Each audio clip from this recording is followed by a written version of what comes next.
বনী ইসরায়েলের জামানায় তিনজন লোক সফরে বেরিয়েছে। মরুভূমির মাঝখানে প্রতিমধ্যে প্রচন্ড তুফান আর বৃষ্টি। বৃষ্টি থেকে বাঁচার জন্য এরা একটা পাহাড়ের গুহার ভেতরে ঢুকেছে। হঠাৎ থান্ডার, বজ্রপাত, বিজলি, মুষলধারে বৃষ্টি। বৃষ্টির পানিতে পিচ্ছিল হয়ে উপর থেকে বিশাল প্রকাণ্ড একটা পাথরের খণ্ড এসে গুহার মুখের মধ্যে আটকে গিয়েছে। যেই গুহার মুখ দিয়ে তারা ঢুকেছে, ওইখানে বিশাল একটা পাথর গড়িয়ে এসে উপর থেকে বলল, অন্ধকার, ভিতরে কোনো আলো নাই, কোনো জনমানব নাই, বাঁচানোর কেউ নাই, কিছু দেখা যায় না, ঘুটঘুটে অন্ধকার। বাইরে থেকে আলো আর অক্সিজেন যে আসবে ওই সুযোগটাও নাই। তিনজন বুঝে গেল আমাদের মৃত্যু এখানেই হবে। আমাদের কঙ্কাল গুলো শত শত বছর এখানে পড়ে থাকবে, কেউ উদ্ধারের জন্য আসবে না, ঠিক কিনা? বাঁচানোর কেউ নাই, অক্সিজেন যতটুকু আছে কিছুক্ষণ পরে এটাও শেষ হয়ে যাবে। তিনজনের একজন বলল, আমাদের বাঁচানোর কেউ নাই, একজন ছাড়া তিনি কে? আমাদের তিনজনের জীবনের এমন কোন নেক আমল আছে কিনা যেটা দিয়ে আল্লাহর কাছে দোয়া করা যায়? কার জীবনে কি নেক আমল আছে যেই নেক আমলটা দুনিয়ার কোনো মানুষকে দেখানোর জন্য করা হয় নাই, শুধু করা হয়েছে কার জন্য? এরকম কোন নেক আমল থাকলে দোয়া করা শুরু করো, এছাড়া আমাদের বাঁচার কোনো উপায় নাই। একজন দোয়া করা শুরু করলো। হাদিসে লম্বা একটা হাদিস, আমি সরল বঙ্গানুবাদ শোনাচ্ছি। একজন দোয়া করা শুরু করলো। একজন বলতে শুরু করলো, আল্লাহুম্মা কানা লি আবাওয়ান শাইখান কাবীরান। ও আল্লাহ, আমার বৃদ্ধ বৃদ্ধা মা বাবা ছিল, আমি পেশায় ছিলাম রাখাল। প্রতিদিন রাখালগিরি করার পরে, ছাগলের দুধ দহন করার পরে যখন বাসায় ফিরে আসতাম, সবার আগে আমি আমার আব্বা আম্মারে দুধ খাওয়াতাম। আব্বা আম্মাকে দুধ খাওয়ানোর পরে আমার সন্তানদের মুখে, আমার স্ত্রীদের মুখে আমি দুধ তুলে দিতাম। একদিন আমার আসতে দেরি হয়ে গেল, এসে দেখি আব্বা আম্মা ঘুমিয়ে গেছে। দুধের বাটি নিয়ে আমি আব্বা আম্মার মাথার সামনে দাঁড়িয়ে রইলাম। মনে মনে ভাবলাম, আব্বা আম্মা যখন ঘুম থেকে জাগবে, আব্বা আম্মারে আগে আমি দুধ খাওয়াবো, তারপরে ছেলে মেয়েরে খাওয়াবো, স্ত্রীদেরকে খাওয়াবো। দাঁড়িয়ে রইলাম। আমার ছেলে মেয়েরা এসে আমার কাছে বলল, আব্বা খাবার দাও। আমি দেই নাই। ক্ষুধার জ্বালায়, ক্ষুধার যন্ত্রণায় পাগল পড়া হয়ে আমার কলিজার টুকরা ছেলে মেয়েগুলো আমার পায়ের মধ্যে পড়ে কাঁদতে লাগলো, আব্বা একটু দুধ দাও, ক্ষুধা লেগেছে। ও আল্লাহ, আমি দেই নাই। ফজর পর্যন্ত দাঁড়িয়ে রইলাম। ফজরের সময় যখন আব্বা আম্মা ঘুম থেকে উঠলেন, সবার আগে আব্বা আম্মারে দুধ খাওয়ালাম, তারপরে ছেলে মেয়েদের মুখে তুলে দিলাম। ও আল্লাহ, ও আল্লাহ, ওই দিনে সারা রাতটা আমি দাঁড়িয়ে আব্বা আম্মার জন্য যে দাঁড়িয়েছিলাম, দুনিয়ার কাউরে দেখানোর জন্য নয়, শুধু তোমারে খুশি করার জন্য। ওই রাতের ইবাদতটা যদি তোমার কাছে পছন্দ হয়, ওয়া ফাররিজ আন্না মা নাহনু ফি, আজকে যেই বিপদে আমরা আছি, বিপদ থেকে তুমি বাঁচাও। বলার সাথে সাথে 1/3, 1/3 পাথরটা ডান দিকে সরে। সুবহানাল্লাহ পড়বেন না?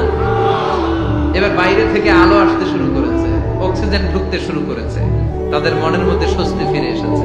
এবার দ্বিতীয় জন দোয়া শুরু করলো, আল্লাহ, আমার এক চাচাতো বোন ছিল, এত সুন্দরী, আমার জীবনে এত সুন্দরী নারী আমি দেখি না, এত সুন্দরী নারী। ওয়া কুনতু উহিব্বুহু বিআশাদ্দি মা ইউহিব্বুর রিজাল আন-নিসা, একজন পুরুষ একজন নারীকে যত ভালোবাসতে পারে আমি ঠিক ততটা ভালোবাসতাম আমার এই সুন্দরী কাজিনকে, চাচাতো বোনকে। কিন্তু আমার মনের কথা আমার চাচাতো বোনরা আমি বুঝাতে পারি নাই। একদিন লজ্জা শরমের মাথা খেয়ে চাচাতো বোনরা আমি বললাম, তোরে আমি বড্ড ভালোবাসি, একান্তে আমি তোরে চাই। চাচাতো বোন বলল, এত এত স্বর্ণ মুদ্রা যেদিন জমাতে পারবা ওই দিন আমারে বাবা। এবার আমি স্বর্ণ মুদ্রা জমাতে লাগলাম। জমাতে জমাতে জমাতে জমাতে বছর শেষে স্বর্ণ মুদ্রার থলে নিয়ে চাচাতো বোনের হাতে দিলাম। চাচাতো বোন আমার অপকর্মে রাজি হয়ে গেল। গোপন একটা রুমের ভেতরে আমরা ঢুকলাম, দুইজনেই জামা কাপড় খুলে নেকেড হলাম। জিনা করব, পাপ কাজ করব, একেবারে ফাইনাল ডেস্টিনেশন আমরা চলে গেলাম। পাপ কাজ যখন আমরা শুরু করব, ইন দা মিন টাইম আমার চাচাতো বোন আমার ডেকে বলে, ও আমার চাচাতো ভাই, ইত্তাকিল্লাহ, ইত্তাকিল্লাহ, আল্লাহরে ভয় কর, আমার সতীত্ব নষ্ট করে দিস না। আল্লাহ ওই মুহূর্ত থেকে ফিরে আসা কোনো পুরুষের পক্ষে সম্ভব ছিল না। ইত্তাকিল্লাহ, এই বাক্যটা শুনে, তোমার আওয়াজ শুনে আমার কলিজার মধ্যে কাঁপুনি ছুটে গিয়েছে। তোমার নাম শুনে আমি আর ধৈর্য ধারণ করতে পারি নাই। চিৎকার মেরে জামা পেড়ে ওই ঘর থেকে বের হয়ে গেলাম। ও আল্লাহ, শুধুমাত্র কেবলমাত্র একমাত্র তোমার ভয়ে ওই দিন আমি আমার চাচাতো বোনের সাথে পাপ কাজে লিপ্ত হই নাই।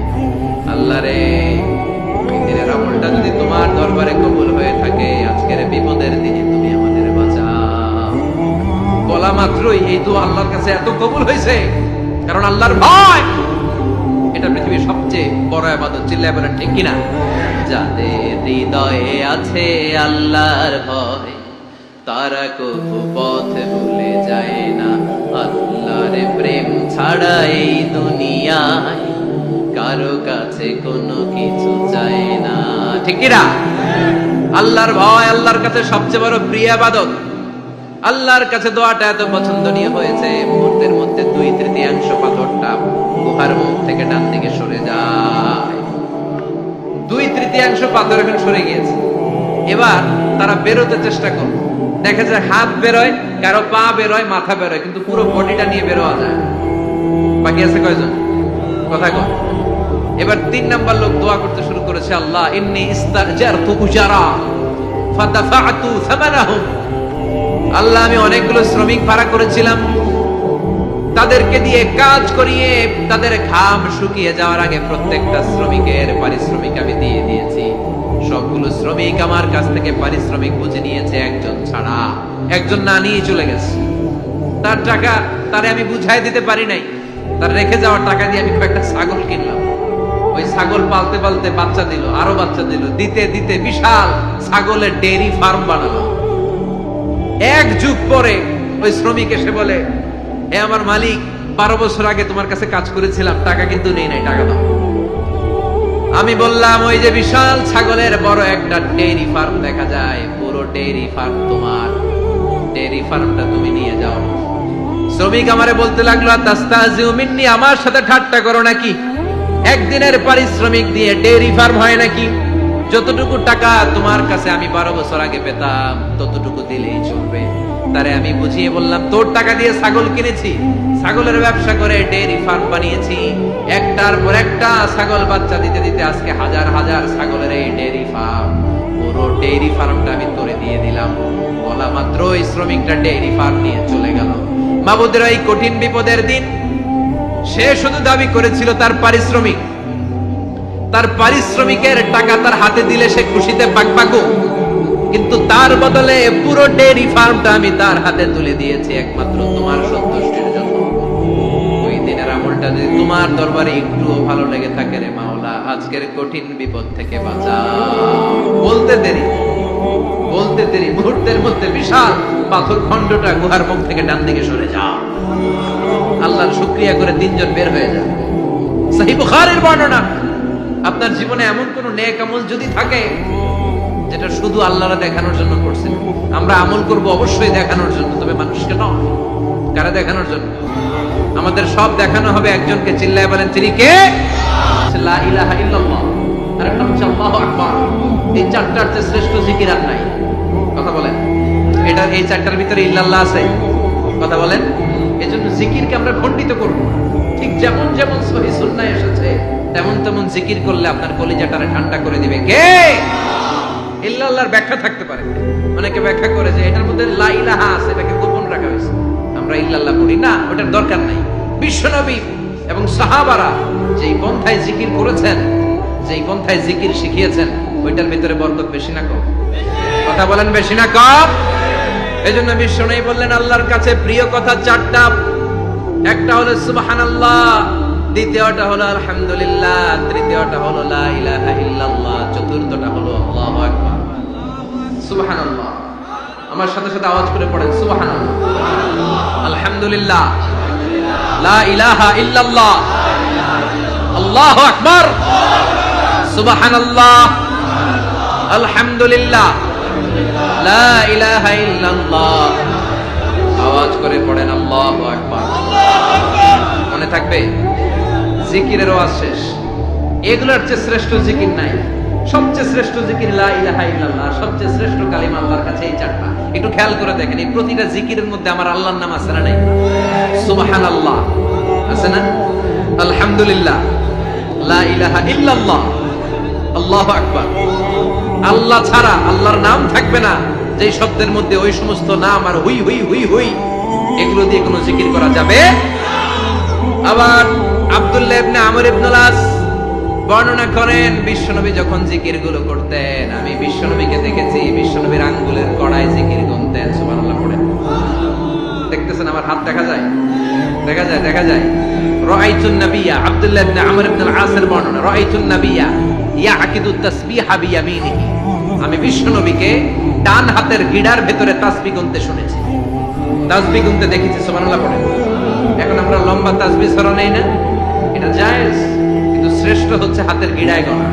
এই প্রতিটা গিড়া in the day of judgement আপনার পক্ষে সাক্ষী দিবে। মনে থাকবে কিভাবে গুনবেন? বা হাতে না ডান হাতে? ডান হাত উঁচু করেন সবাই, এইভাবে। নামাজ শেষ, আল্লাহু আকবার পড়ে 3 বার ইস্তিগফার পড়ে গোনা শুরু, এইভাবে সুবহানাল্লাহ, ঠিক আছে? এরপর আলহামদুলিল্লাহ, এরপর আল্লাহু আকবার। সবাই রাজি তো? সবাই রাজি? আল্লাহ তুমি কবুল করো। আরো জোরে পড়েন আমিন। তাহলে আমরা তাওবার পদ্ধতি জানলাম, কেন আমরা ইস্তিগফার করব জানলাম, এরপরে জিকিরের খুঁটিনাটি জানলাম। এবার কেমন করে আল্লাহর কাছে দোয়া করব এটাও জানার দরকার আছে না নাই? বিশ্বনবী বললেন আর দোয়া মুখুল ইবাদা, দোয়া হলো ইবাদতের নির্যাস। যে দোয়া করে না সে কিছুই করে না। তিরমিজির আরেক বর্ণনায় বিশ্বনবী বললেন আর দোয়া ওয়াল ইবাদা, দোয়াটাই হলো ইবাদত, দোয়াটাই ইবাদত। ধরেন আমি দোয়া করা শুরু করলাম, এটাই ইবাদত। নামাজ যেমনি ইবাদত, জিকির যেমনি ইবাদত, হজ করা যেমনি ইবাদত, দোয়া করাটা। এজন্য প্রতি নামাজের শুরুতে দোয়া আছে না নাই? সূরাতুল ফাতিহার আরেক নাম সূরাতুদ দোয়া, দোয়ার সূরা। আমরা প্রত্যেকবার সূরা ফাতিহা যখন পড়ি আমরা পড়ি ইহদিনাস সিরাতাল মুস্তাকিম। সবাই পড়েন ইহদিনাস সিরাতাল মুস্তাকিম। ও আল্লাহ, আপনি আমাদেরকে সরল সঠিক পথ দেখান। পড়েন আমিন। ও আল্লাহ, show us the right path, show us the correct path, show us the middle path. আল্লাহ মধ্যম পন্থা দেখান, মাঝামাঝি রাস্তাটা দেখান, সিরাতুল মুস্তাকিম দেখান। আমাদেরকে রাস্তা দেখায় কে? কথা বলেন না। আমরা যদি পথ ভুলে যাই, পথ দেখায় দেয় কে? আমি যদি কোনদিন পথে ভুলে যাই, হাত ছানি দিয়ে কাছে নিও, মমতার বন্ধনে আমায় বেঁধে সব ভুল ক্ষমা করে দিও। আমি যদি কোনদিন পথ ভুলে যাই, হাত ছানি দিয়ে কাছে নিও, মমতার বন্ধনে আমায় বেঁধে সব ভুল ক্ষমা করে দিও। আমি যদি কোনদিন পথ ভুলে যাই, পড়েন, হাত ছানি দিয়ে কাছে নিও, মমতার বন্ধনে আমায় ডেকে সব ভুল ক্ষমা করে দিও। চিল্লায় পড়ে না, আরো জোরে আমিন। এজন্য বিশ্বনবী বললেন যে দোয়া বাদ দিল তার সব বাদ। কারণ দোয়া দিয়ে নামাজ শুরু, দোয়া দিয়ে সব শুরু, দোয়াটাই হলো ইবাদত। চিল্লায় বলেন ঠিক কিনা? আর দোয়া সিলাহুল মুমিন, দোয়া হচ্ছে মুমিনের উইপেন, অস্ত্র, মুমিনের বড় অস্ত্র। যেখানে সবকিছুর দৌরাত্ম্য শেষ, ওইখানে দোয়ার দৌরাত্ম্য শুরু। যেখানে সবকিছুর কারিশমা শেষ, ওখান থেকে দোয়ার কারিশমা শুরু। এরকম অনেক ক্যান্সারের মতো দুরারোগ্য ব্যাধিতে আক্রান্ত, ডক্টর ফাইনালাইজ করে দিয়েছে বাঁচবে না, 2 মাস বাঁচবে। কয় মাস? কথা বলেন। মাত্র 2 মাস সে বাঁচবে।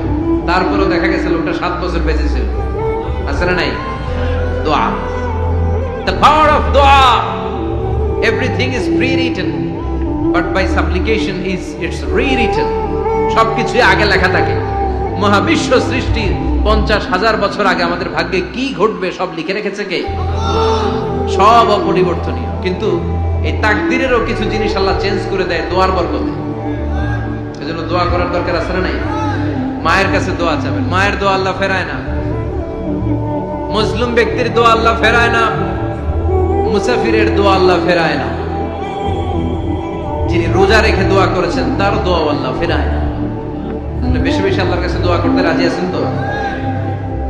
কিন্তু দোয়াটা হইতে হবে সিনসিয়ার, একনিষ্ঠ দোয়া। অনেকে দেখবেন দোয়া করে ওদিকেও তাকায় আছে, জুমার নামাজে প্রায় বিশাল দোয়াও করতেছে আবার এদিকে। আছে না নাই?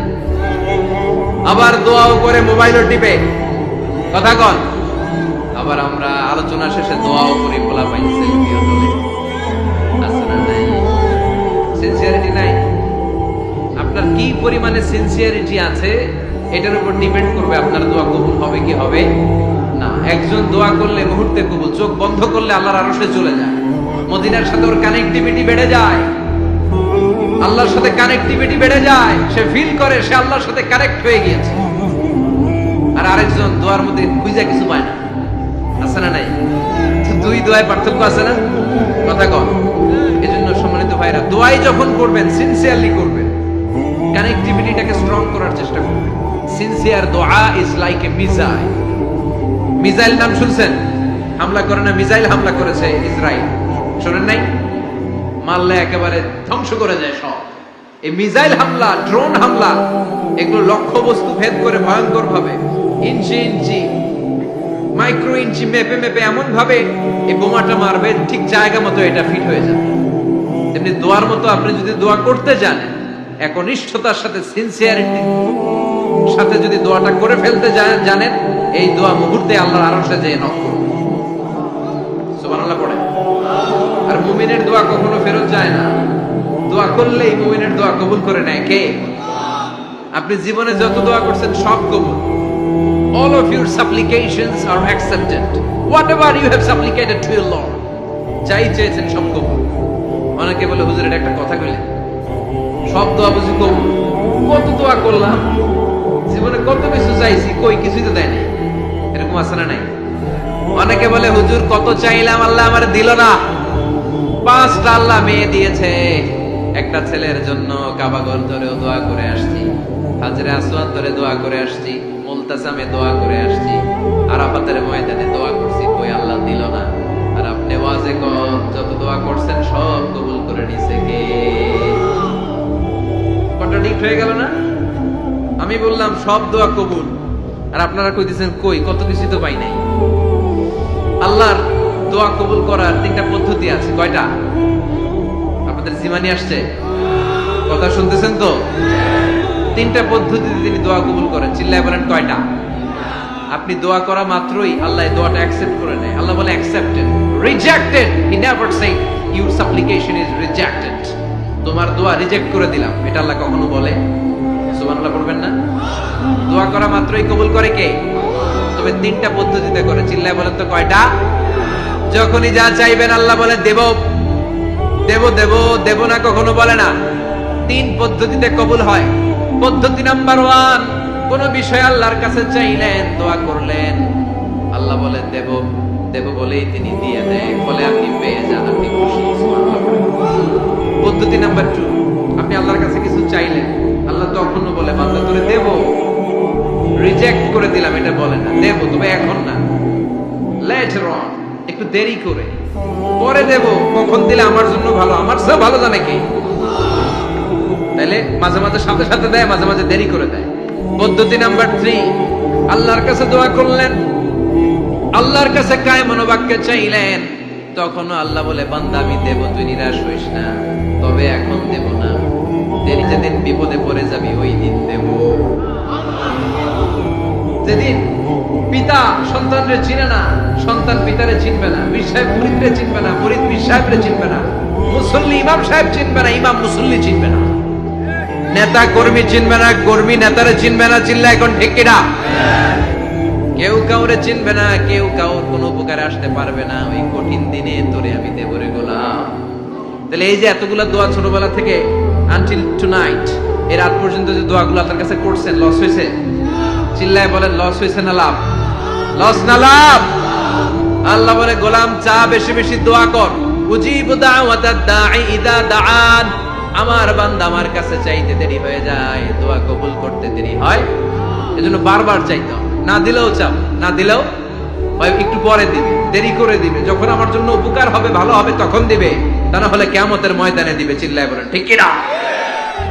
বেশি বেশি দোয়া করবেন, সবার জন্য করবেন, নিজের জন্য করবেন, ফ্যামিলি মেম্বারসদের জন্য করবেন, শুভাকাঙ্ক্ষীদের জন্য করবেন, শত্রুদের জন্য বেশি করবেন, হেটার্স যারা আছে ওদের জন্য বেশি দেওয়া।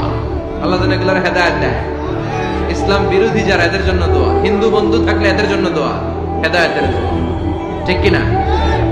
সবাই সবার জন্য দোয়া করেন। অনেকে কয় হুজুর আমি আরেকজনের জন্য করবো কেন, হ্যাটটা হ্যাঁ করবো, আমার দোয়া আমি করব, আছে না নাই? না, আপনি তার জন্য করবেন। আপনি যদি আপনার ভাইয়ের জন্য দোয়া করেন, ফেরেশতারা বলে ওয়ালাকা বিমিসলি, মানে আল্লাহ সে তার ভাইয়ের জন্য যে দোয়া করলো এই দোয়াটা আগে তার জন্য তুমি কবুল করে নাও। আপনি যদি দোয়া করেন আল্লাহ আমার ভাই অসুস্থ, তুমি তারে সুস্থ করে দাও, ফেরেশতারা বলে আল্লাহ যেই লোকটা দোয়া করলো তার মধ্যে যদি কোনো রোগ থাকে আগে তারে সুস্থ করে দাও, পরে বাইরে। ফেরেশতাদের দোয়া কবুল করে নেয় কি? আপনার দোয়া কবুল হইতেও পারে নাও হইতে পারে, কিন্তু ফেরেশতারা আল্লাহর কাছে দোয়া করলে এটা কবুল হবে না? আপনি যদি দোয়া করেন আল্লাহ আমার ভাইয়ের আর্থিক অবস্থা খুব খারাপ, তারে ধনী বানিয়ে দাও, ফেরেশতারা বলে ওয়ালাকা বিমিসলি, ও আল্লাহ এই দোয়াকারী তার ভাইয়ের জন্য যেই দোয়াটা করেছে আগে তার জন্য দোয়াটা কবুল করে নাও। সুবহানাল্লাহ। এজন্য বেশি বেশি দোয়া করতে রাজি আছেন?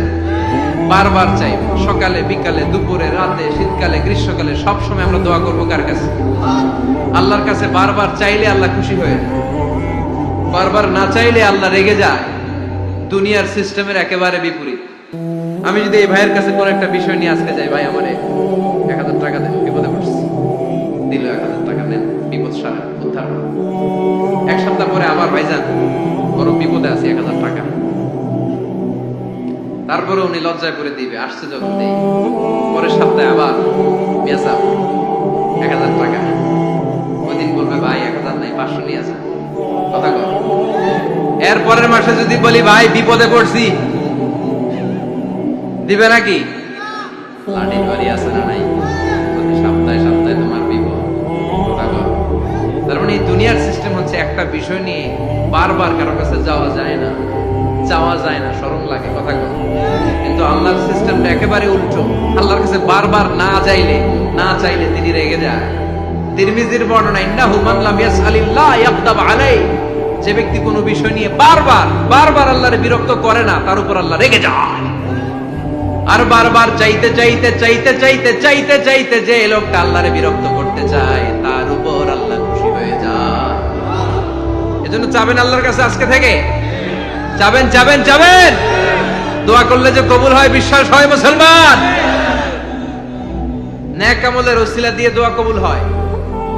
আপনার জীবনে যদি কোনো নেক আমল থেকে থাকে, যে নেক আমলগুলো আপনি আল্লাহর সন্তুষ্টির জন্য করেছেন, আমি আজকের মাহফিল আল্লাহর নামে একটা কসম কেটে বলে যাই, ওয়াল্লাহি আল্লাহর কসম করে আমি আপনাদের বলছি, আপনার জীবনের এমন কোন নেক আমল যদি থাকে যে আমলটা শুধুমাত্র কেবলমাত্র আপনি আল্লাহকে খুশি করার জন্য করেছিলেন, ওই নেক আমলের ওসিলা দিয়ে দোয়া করতে দেরি হবে, দোয়া কবুল হতে দেরি হবে। বিশ্বাস হয়? সন্দেহ লাগছে না? বিশ্বাস হয় সবার? নেক আমলের ওসিলা, ওই নেক আমলটা শুধুই হয়েছে কার জন্য? চোখের পানি ছাড়ছিলেন এক রাতে আল্লাহর ভয়ে, কাউরে দেখানোর জন্য না। ওই নেক আমল রাত্রিবেলা হেঁটে যাচ্ছিলেন মসজিদের পাশ দিয়ে, দেখলেন দান বাক্স লেখা, কেউ নাই। কত 500 টাকা নোট বের করে ঢুকাই দিয়েছিলেন। এটা হচ্ছে শুধু আল্লাহরে দেখানোর জন্য নেক আমল, ঠিক কিনা?